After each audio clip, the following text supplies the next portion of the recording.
Assalamualaikum warahmatullahi wabarakatuh. Alhamdulillah rabbil alamin. Sallallahu wasallam wa baraka ala nabiyyina Muhammadin wa ala alihi wa ashabihi wa tabi'in wa man tabi'ahum bi ihsanin ila yaumiddin wa sallama tasliman katsira amma ba'd. Ikhwani fid din wa akhwati fillah kaum muslimin wal muslimat rahimani wa rahimakumullah. Kita melanjutkan membahas pembahasan tentang sifat ketinggian Allah. Bahwasanya Allah Subhanahu wa taala Maha tinggi. Tinggi di atas makhluknya, Allah beristiwa di atas arasy-Nya. Namun Allah dekat, Allah bersama makhluknya. Dan kita masih dalam pembahasan di sifat istiwanya Allah di atas arasy. Dan pada pertemuan yang lalu telah dijelaskan oleh Syekh Al-Utsaimin rahimahullah ta'ala tentang alasan al-mu'attilah, alasan orang-orang yang mengingkari sifat istiwanya Allah di atas arasy, dan mereka berdalil, dalil mereka dengan dalil penetapan dan dalil mereka juga dengan dalil pengingkaran. Adapun dalil penetapan mereka adalah sebuah syair, yaitu dalilnya qad istawa bishrun 'ala al-iraqi bighairi sayfin aw damin mihraqi. Dan ini sudah dibantah oleh Syekh bahwa syair ini yang pertama tidak jelas siapa yang buat, mana sanadnya, mana riwayat yang jelas yang membuat syair ini. Ya. Terus yang kedua, dalil mereka dengan dalil pengingkaran, artinya mereka mengingkari istiwa diartikan dengan tinggi, naik di atas, sebagaimana tafsiran para as-salafus saleh. Dan alasan mereka pengingkaran ini, kata mereka, menetapkan istiwa Allah di atas arasy yang artinya Allah tinggi, naik di atas arasy. Kata mereka konsekuensi ini katanya tidak benar nantinya, karena satu, Allah butuh arasy. Yang kedua, Allah berjasad. Dan yang ketiga, Allah terbatasi dengan arasy. Karena orang yang istiwa di atas arasy, atau orang yang istiwa di atas kendaraannya misalnya, maka terbatasi oleh kendaraan tersebut. Nah, ini semuanya adalah konsekuensi justru yang kita katakan konsekuensi mereka ini batil. Karena apa? Karena kalau istiwanya makhluk memang benar bisa terbatasi gitu. Tapi kan istiwa Allah berbeda dengan istiwanya makhluk. Ini yang jadi masalah. Ya. Maka kita baca tentang kesimpulan apa yang disampaikan oleh Syekh. Ya. Di halaman 380 kita lihat kitabnya.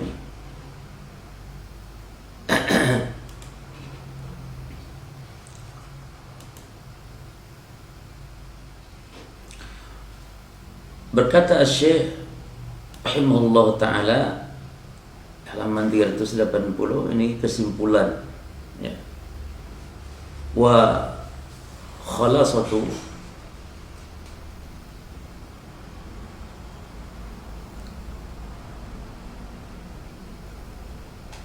dan kesimpulan ya. Raddina li kalamihim min iddati awjuhin. Kesimpulan bantahan kita terhadap likalamihim, terhadap perkataan mereka, yakni orang-orang yang mengingkari sifat istiwa Allah di atas arasy, min iddati awjuhin, dari beberapa segi.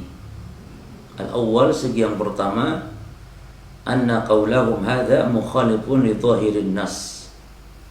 Bahwasanya perkataan mereka, ini perkataan bahwa istiwa artinya istaula, bermakna menguasai, ini menyelisihi zahirnya dalil, zahirnya lafaz-lafaz Al-Quran. Al-Quran mengatakan istiwa, hadis-hadis tidak ada yang mengatakan istaula. Jadi anna qaulahum hadza mukhalifun li zahirin nas. Sanian, yang kedua, mukhalifun li ijma'i sahabah. Mereka menyelisihi ijma'nya para sahabat. Ya. Mana dalil ijma'nya? Mungkin ada yang bertanya, mana dalil ijma'nya dari sahabat? Jawabannya adalah karena tidak dinukilnya dari sahabat, istiwa artinya adalah istaula. Justru kami balik bertanya, mana dalil dari para sahabat? Mana perkataan Abu Bakar istiwa itu istaula? Mana perkataan Umar, Utsman, Ali? Mana perkataan tabi'in? Mana perkataan tabi'in? Mana perkataan Imam 4? Kalau istiwa itu istaula artinya menguasai. Mana? Ketika tidak ada, maka itu disimpulkan itu berarti ijma, mereka sepakat mereka bahwa istiwa artinya ya sesuai dengan dohirnya nas. Istiwa artinya berarti sesuai dengan dohirnya nas, artinya ala. Karena dalam bahasa Arab istiwa dimuta'adikan dengan ala artinya apa? Artinya naik tinggi di atas. Ya. Jadi mereka mukhalifun li ijma'i sahabah wa ijma'i salafi. Perhatikan di sini ijma'nya para sahabat. Ya. Ijma' para sahabat. Lalu yang kedua ijma'nya as-salafi qatibah. Ya. Yani ijma'nya para as-salaf. Salaf di sini selain sahabat dari kalangan tabi'in, tabi'ut tabi'in dan seterusnya sampai kepada imam yang 4 juga tidak ada yang mengatakan demikian. Salisan annahu lam yarid fil lughatil arabiyyah.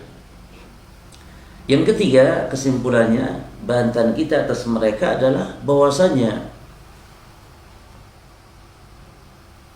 arti istiwa itu istaula, ya, ini keliru karena lam yarid fil lughatil arabiyyah, tidak datang di dalam bahasa Arab, ya, an-istawa, bahwa arti istiwa bermakna istaula artinya menguasai. Tidak ada arti itu di dalam bahasa Arab, bahkan diingkari oleh para ulama ahli bahasa, tidak ada. Sementara wal bait, sementara bait syair alladhi ihtaju bihi ala dhalika la yatimu bil istidlal. Sementara bait syair yang dijadikan dasar oleh mereka, yakni perkataan qad istawa bishrun 'ala al-iraqi bighairi sayfin wala damin mihraqi, itu tidak jelas. Itu tidak jelas. Kemarin sudah dibantah oleh Syekh Muhammad bin Shalih Al-Utsaimin rahimahullah taala. Yang pertama, mana sanad, mana riwayat. Terus yang kedua, kalaupun itu mau dipakai dianggap oke lah, itu bahasa Arab. Bisa jadi itu bahasa Arab yang memang sudah tercampur, terkontaminasi dengan bahasa-bahasa yang baru masuk. Ya.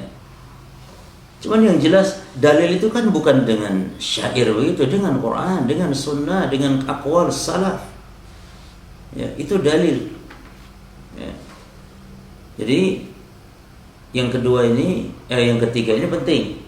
Annahu lam yarid fi lughatil arabiyyah an nastawa bi ma'na istawla. Tidak datang dalam bahasa Arab bahwa istiwa artinya istaula, menguasai. Wal baitul ladzi ihtaju bi ala dzalika la yatimu bil istidlal. Sementara bait syair yang dijadikan hujjah, syair yang dijadikan dalil oleh mereka atas arti istiwa adalah istaula, adalah tidak sempurnanya mereka dalam beristidlal. Bahkan bisa saja makna istiwa dalam bait syair itu pun diartikan naik tinggi di atas. Apalagi di zaman sekarang. Ya. Qad istawa bishrun 'ala al-iraqi. Bishr istiwa, yakni naik tinggi di atas Irak. Apa maksudnya di atas Irak? Ya, naik tinggi di atasnya, naik pesawat. Ya. Enggak masalah dengan bahasa. Namun intinya bahwa istiwa diartikan istaula, ini tidak ada keterangan di dalam bahasa Arab dengan arti demikian. Jadi itu arti yang dipaksakan. Sementara bait syair yang dijadikan dalil, syair yang dijadikan dalil juga tidak sempurna dalam perdalilan. Tidak jelas ucapan siapa, bahkan sebagian ulama mengatakan itu adalah ucapan yang membuat itu orang-orang Nasrani. Na'udzubillah. Rabi'an, yang keempat, annahu yalzamu alaihi lawazim batilah. Ya. Yalzamu alaihi lawazimu batilatun. Yang keempat, bahwa ucapan mereka bahwa istiwa diartikan istaula itu berkonsekuensi atasnya konsekuensi yang batil. Ketika istiwa diartikan istaula, minha diantaranya yang pertama konsekuensi batil itu an yakuna al-arsyu qabla khalqis samawati wal ard milkan li ghairillah. Konsekuensi pertama bahwa sebelum menciptakan langit bumi, yani sebelum Allah menciptakan langit bumi, adalah arasy itu milik orang lain atau milik selain Allah. Ya kan? Karena kan di situ disebutkan, di dalam ayat disebutkan Allah menciptakan langit bumi pada 6 hari, summastawa, kemudian beristiwa di atas arasy. Kalau istiwa diartikan menguasai, berarti Allah menciptakan langit bumi kemudian menguasai arasy. Lah sebelum menciptakan langit bumi berarti arasy milik siapa? Dikuasai siapa? Dikuasai yang lain berarti. Terus yang kedua konsekuensinya anna kalimat istaula, bahwasanya kalimat istaula tu'ti fil ghalib anna hunak mughalabah baina Allah wa baina ghairihi. Ya.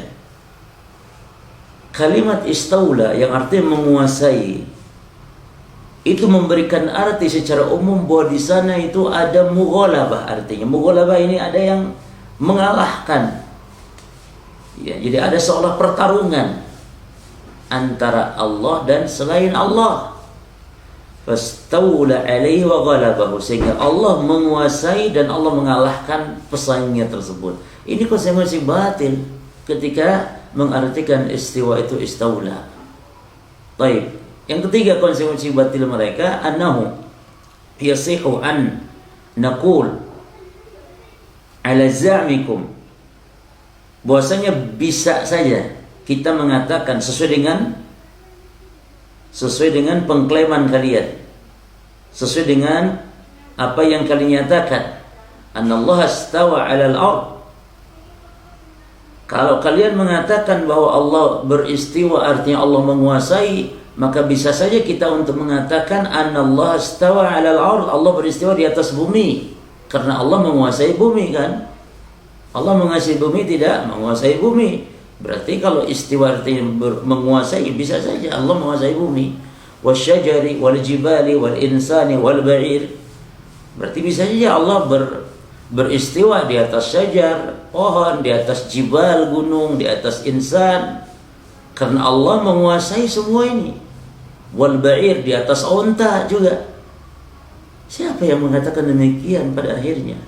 Ini sangat tidak mungkin dan sangat batil konsekuensi apa yang mereka nyatakan kalau Allah beristiwa artinya Allah menguasai arasy. Li'annahu istaula ala hadhihi al-asya, karena Allah menguasai atas sesuatu tadi. Bumi, pohon, gunung, insan, onta. Fa idza saha an nutliq, maka apabila boleh kita memutlakan kalimat istaula ala syai', ya. Kalau kita apabila bisa memutlakkan kalimat istaula terhadap sesuatu, saha an nutlaq istawa ala dzalika syai', maka boleh-boleh saja kita untuk memutlakkan istiwa terhadap semua tadi. Kenapa? Di annahuma mutaradifan ala za'mikum, karena semua itu sesuai, ya, sinonim atas apa yang menjadi konsekuensi kalian, ya. Menguasai aras, ya berarti menguasai bumi, menguasai pohon dan seterusnya. Wabihadihi al-awjuhi yatabayyan anna tafsirahum batilun. Maka dengan beberapa segi-segi yang disampaikan tadi jelas bahwa tafsiran mereka itu batil. Ya. Batil. Perhatikan di sini para jemaah, ada sebuah kisah yang dibawakan oleh Syekh tentang kisahnya Abu Lema'ali yang bingung. sehingga dia tepuk jidat. Bingung karena apa? Abul Ma'ali ini seorang ulama besar ya, yang sudah bertobat, dan dia terjatuh kepada pemahaman ilmu kalam, di antaranya mengingkari sifat ketinggian Allah Subhanahu wa taala. Ya. Namun dia ini bingung ketika mendapatkan pertanyaan dari muridnya. Disebutkan di sini, kata Syekh, walamma kana Abul Ma'ali Al-Juwaini afallahu anhu, manakala Abu Al-Ma'ali Al-Juwaini, semoga Allah memaafkannya, ya, yuqarriru madhhab al-Asy'ariyah,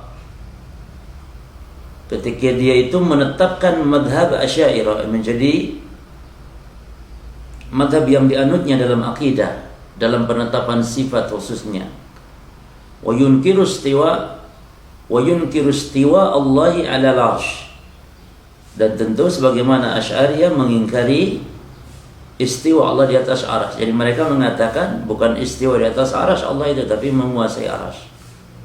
Bal wa yunkiru 'uluwallahi bidzatihi, dan dia mengingkari ketinggian Allah zatnya. Jadi ahli bid'ah ya, itu mengingkari ketinggian Allah itu secara zat. Adapun sifat, ya Allah maha tinggi. Allah maha tinggi, Allah maha segalanya, maha tinggi. Itu maksudnya. Ya, mereka menetapkan maha tingginya Allah secara sifat, tapi zatnya mereka mengingkari. Makanya mereka mengatakan Allah itu di mana? Allah tidak di atas, tidak di bawah, tidak di kiri, di kanan. Itu mereka. Mawjud bila makan, katanya. Allah ada tanpa tempat. Itu akidah mereka. Ya, mengingkari ketinggian Allah secara zat. Ya. Dia mengatakan kana Allah Ta'ala wa lam yakun syai' ghairu. Kana Allah, dahulunya adalah Allah, ya. Allah telah ada, wa lam yakun syai' ghairu, dan tidak ada sesuatu selain Allah. Wa huwal an 'ala ma kana 'alaih, dan sekarang pun Allah seperti apa yang ada pada dahulunya. Ini dulu Allah ada, walam yakun syai' ghairu, dan tidak ada sesuatu bersama atau selain Allah, enggak ada. Maka sekarang wa huwal an 'ala ma kana 'alaih, maka sekarang pun ya Allah seperti. Wa huwa yurid, maka yang dimaksud di sini adalah ayunkir istiwa Allah 'ala al-'arsy. Maksudnya dia mengingkari Allah istiwa di atas arsy. Lah, yakni Allah ada kan wala arsya, ya. Yani Allah ada wala arsya, ya. Dan arsy belum ada. Wa huwal an 'ala ma kana 'alaih, dan sekarang pun Allah ada sesuai dengan apa yang dahulu Allah ada, yakni enggak ada arsy. Idzan lam yastawi 'alal arsy, jadi Allah tidak beristiwa di atas arsy. Itulah akidahnya Abul Ma'ali Al-Juwaini. Lalu ada muridnya namanya Abul Ala Al-Hamdani. Faqala lahu Abul Ala Al-Hamdani, ya Ustaz, kata Abul Ala Al-Hamdani, ya Ustaz, wahai guru, wahai syekh, da'na min dzikril arsy wal istiwa'i 'ala al-'arsy. Sudah, sekarang buanglah, biarkan tentang penyebutan aras dan istiwa Allah atas aras, sudahlah, jangan dibahas itu, ya. Anggaplah itu tidak ada, li'anna daliluhu sam'i, karena dalilnya itu adalah dalil nas. Sementara kan ahlul kalam itu dalilnya itu apa? Harus akal, sesuai dengan akal, baru nas diterima. Itulah ahlul kalam yang menetapkan. Jadi ahlul kalam artinya apa? Ahlul kalam artinya orang yang menetapkan akidah itu dengan akal. Makanya kata Abul Ala Al-Hamdani, ya Ustaz, da'na min dzikril arsy wal istiwa'i 'alal arsy, yani li'anna dalilahu sam'iyyun.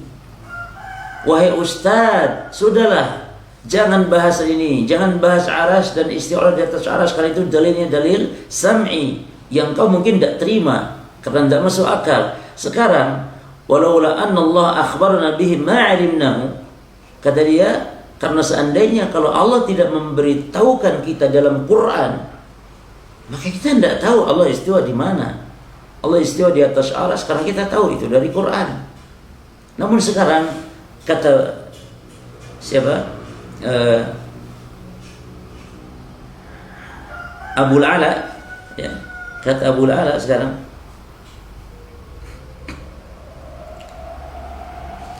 kata Abul Ala, akhbirna, ya, kata Abul Ala ini yang atas, akhbirna an hadhihi ad-darurah. Nah sekarang baru Abul Ala mulai yakni mengajak, ya, bicara secara fitrah kepada Abul Ma'ali Al-Juwaini. Sekarang akhbirna an hadhihi darurah, ya, beritahukan kami tentang hal yang sangat pasti ini, allati najidu fi nufusina, yang hal itu didapatkan pada diri kita, maqala arifun qad ya Allah illa wujida min qalbihi daruratan bi talabil ulu. Ini yang harus dijawab. Ya, maqala arifun qad, tidaklah seorang yang mengetahui itu mengatakan, ya, tidaklah setiap orang, tidaklah manusia itu mengatakan ya Allah, ya Allah. Tidaklah ada manusia yang berakal sehat yang mengatakan ya Allah illa wajada min qalbi, atau illa wujida min qalbihi daruratan bi talabil ulu, kecuali dari hati sanubarinya muncul untuk menengadahkan ke arah atas. Jadi maksudnya, kata Abu La'la, coba jawab naluri kita ini kalau kita mengatakan dalam doa kita ya Allah, ya. Jadi kalau mengatakan di dalam doa kita ya Allah, kita selalu hati kita ini, naluri kita, fitrah kita selalu ke atas. Bagaimana untuk membuang itu? Itu tolong dijawab. Sudahlah, jangan bicara Allah di atas arsy, itu karena dalilnya sam'i, dalilnya adalah dalil nas, dalil wahyu. Kalau Allah tidak memberitahukan kita Allah berada di mana, kita tidak tahu. Sudah, itu dalilnya nas yang harus diimani saja sebenarnya. Tapi coba jawab ini fitrah kita nih. Kalau doa, tidaklah orang yang doa kecuali akan terbayangkan sesuatu zat yang ada di atas sana. Bagaimana cara membuang itu? Nah, itu maksudnya, ya. Lalu fa buhita Abul Ma'ali, ya, maka terkejutlah, terbungkamlah Abul Ma'ali Al-Juwaini, tidak bisa jawab. Wa ja'ala yadribu ala ra'si, maka mulailah dia menepok jidatnya, memukul kepalanya, ini menepok jidatnya sendiri. Lalu dia mengatakan hayyaranil hamadani, hayyaranil hamadani. Hamadani telah membuat aku bingung. Hamadani telah membuat aku bingung. Kenapa? Wa dzalika li anna hadza dalilun fitriyun. Karena ini adalah dalil fitri, dalil fitrah, dalil naluri. Ya. Di mana ma ahadun yunkiruhu, di mana tidak ada seorang pun yang mengingkarinya. Coba lihat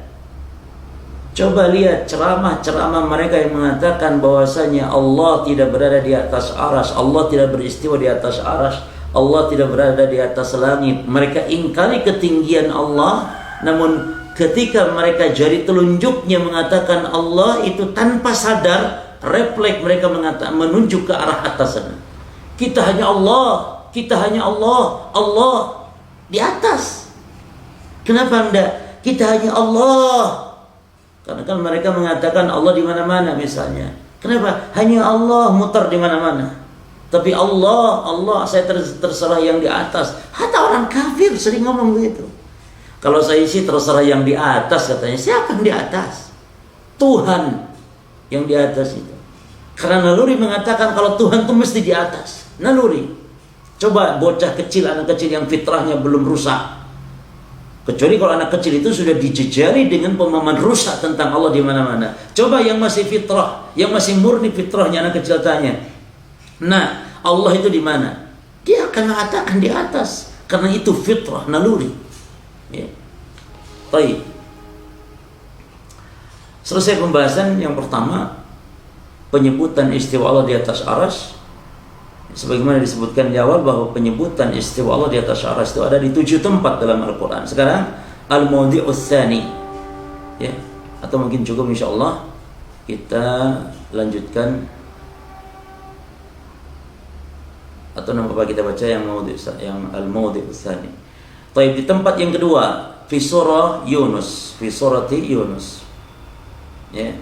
Ini penyebutan Allah istiwa di atas arsy yang kedua adalah di surah Yunus. Qala Allah Ta'ala, Allah Ta'ala berfirman, inna rabbakumullahu, sesungguhnya Rabb kalian Allah, alladzi khalaqas samawati wal arda fi sittati ayyamin tsumma istawa 'alal arsy. Ya, ini lafaznya mirip dengan di tempat yang pertama yaitu di surah Al-A'raf ayat 54. Jadi surah Al-A'raf ayat 54 dengan surah Yunus ayat 3 ini lafaznya sama. Maka naqulu fiha ma qulna fil ayatil ula. Maka kita katakan tentang ayat ini sebagaimana yang kita katakan di ayat yang pertama. Baik. Ya, mungkin cukup sampai sini insyaallah ya. Sampai nanti kita lanjut di al-mawdi' ats-tsalits.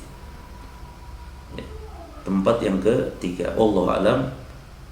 Wassallallahu wassalamu ala nabiyyina Muhammadin wa ala alihi washabihi ajmain. Subhanakallahumma bihamdika asyhadu an la ilaha illa anta astaghfiruka wa atubu ilaik. Assalamualaikum warahmatullahi wabarakatuh.